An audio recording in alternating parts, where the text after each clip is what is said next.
వరకు ఆ సమస్యలు తీరే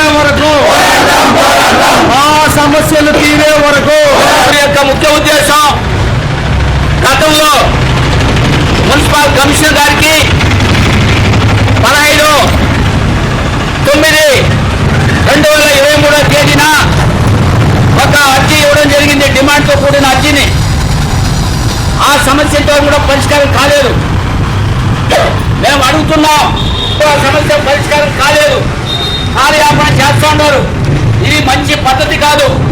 మేము అడుగుతున్నాం, తక్కువ చోట్ల భర్తీ చేయండి. కార్మికులకి పని భారం తగ్గుతుంది, పరిశుభ్రం అవుతుందంటే ఇంతవరకు ఇవ్వలేదు.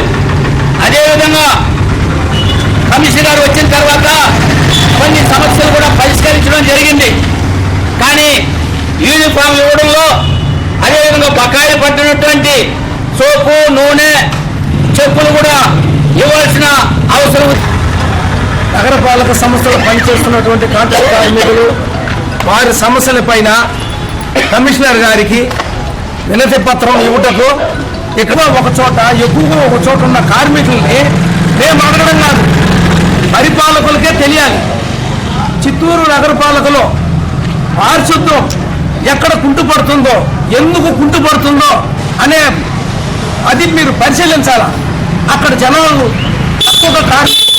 ఎక్కువ కార్మికులు ఉన్నారు, పరిశీలించి ఎక్కువగా ఉన్న కార్మికులు ఉండే చోట తీసుకొని వచ్చి తక్కువ ఉన్న కార్మికుల యొక్క భర్తీ చేయాలి. అప్పుడు పారిశుద్ధ్యం.